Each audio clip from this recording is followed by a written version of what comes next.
All right, so I'm going to do my top 11, that's right, not 10, 11 book recommendations for term two. All kinds of genres, all things all mixed together, so hang tight.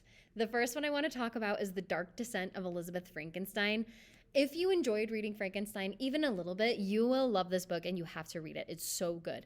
It's Frankenstein, but from Elizabeth's perspective. And she wasn't in what we read a lot. She is in the book a little bit more, but it's so cool because this author like kind of fills in what she thinks Victor's childhood was like because they grew up together. So it fills in like the creepy stuff in his background that made him so weird.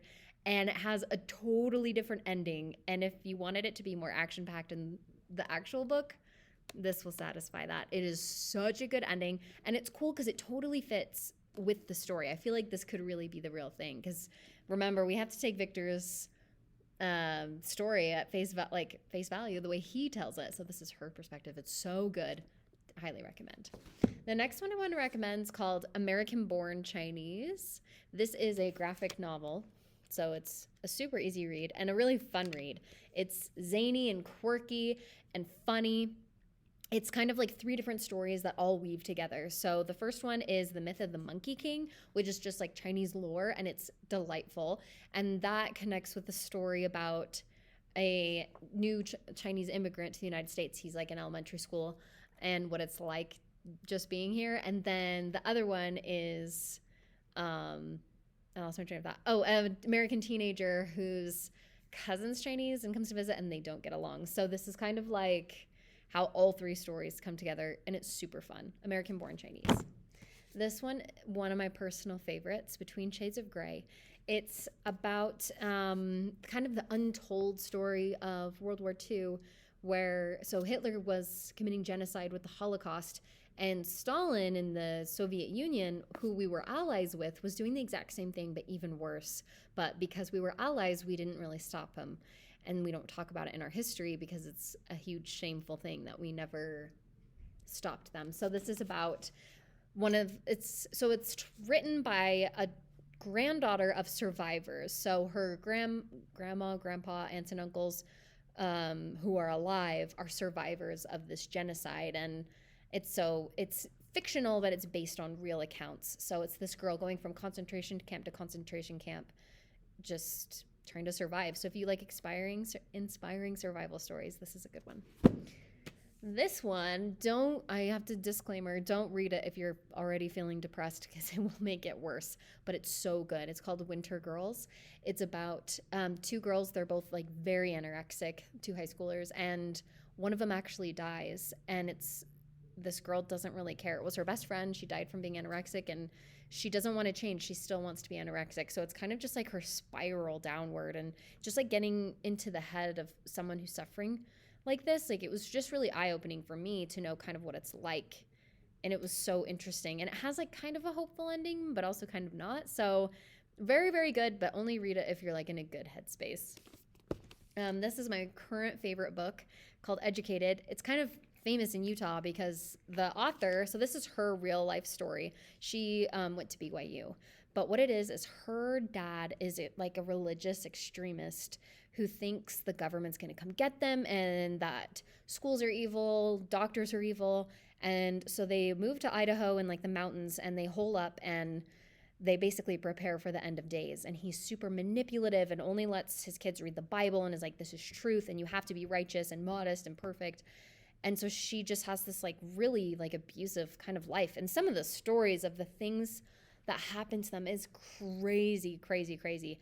But eventually she's able to kind of get away from her family by cheating her way sort of into BYU with a fourth grade education at only 16 years old. So she gets into BYU and it just changes her life. And she realizes like the world is not scary. Like you don't need to have all the guns in the world and be ready for the apocalypse. And there are good things about education and doctors and stuff like that. So if you struggle with religion or like your family, or you just want to read a good story about someone coming into their own being, like this is amazing, amazing true story and really recent, very recent. So that's Educated.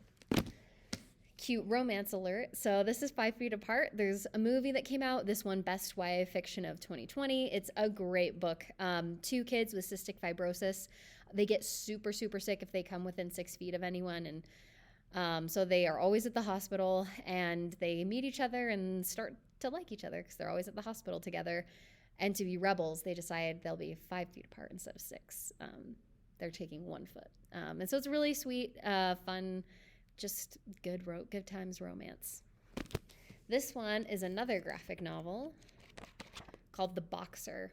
This is, so if you like sports, also if you like history, because this takes place during World War II as well. It's a Jewish man in a concentration camp, and the Germans, basically because he was a boxer before, they make him box for entertainment, and he's literally boxing for his life, because sometimes he boxes other, like German soldiers, so it's like to the death, and he's just trying to stay alive by being satisfyingly entertaining to the Nazis in order to stay alive. So kind of a really cool story.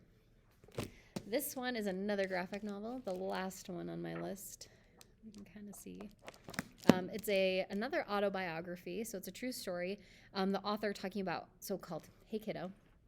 It's about the author whose mom was a heroin addict, and so he was raised by his grandparents, and it kind of talks about like just what it's like to be raised by your grandparents and have that stigma of your mom being a drug addict and what that's like, and how it was hard because she was never reliable and kind of crazy. So it was just really inspiring and interesting to read about. So, Hey Kiddo. If you want like a crazy, intense, wild ride, here's Dry. Oh my gosh, I have never been so scared reading a book in my whole life. It is so scary. It's about the United States. The Western United States runs out of water. There's like a huge heat wave and a major drought, and there's no more water to be had. And it's so realistic. It starts out like in the first part, there's a big fight breaks out at Costco over like the ice and the Gatorade and water bottles and stuff. It is very reminiscent of COVID and like everything we're going through right now. It's crazy. And so it's this group of kids, like their parents disappear, like looking for water, and so they kind of start working together to try and survive. And so if you like just the worst of humanity coming out as you try and survive, and it's crazy intense and so scary. It's so good. Definitely recommend. If you've enjoyed talking about what makes someone a monster, I have the book for you. This is called Monster. This one's kind of cool. It's written in both journal entries and like a screenplay.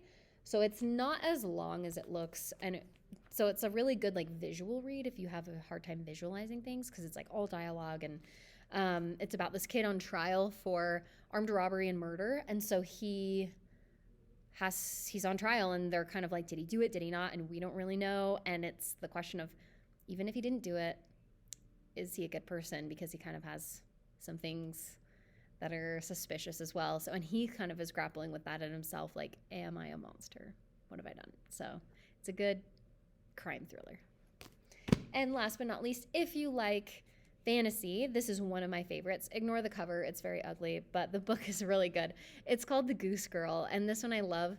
It's in this world, there are 4 magical abilities. There's people speaking, wind speaking, water speaking, and fire speaking.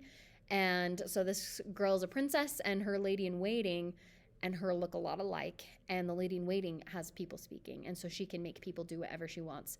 So she stages a coup, tries to get her killed, but she escapes. But because they look alike, no one realizes that they've been switched. They're in like a different kingdom right now. They're visiting, and so she escapes and becomes a goose farmer just to go into hiding. And as she's doing that, she starts to develop the power of wind speaking so that she can stand up to her lady in waiting and take her rightful place back. And it's got a really epic ending. It's so good. And there's cute romance along the way too. It is such a good book. Goose Girl, highly recommend. So those are my top 11 recommendations for term 2. I'm going to do another like super rapid fire video where I just give you basic rundown of books in like 5 words or less. So hopefully you found something that interests you, and let me know if you need help finding any copies of books.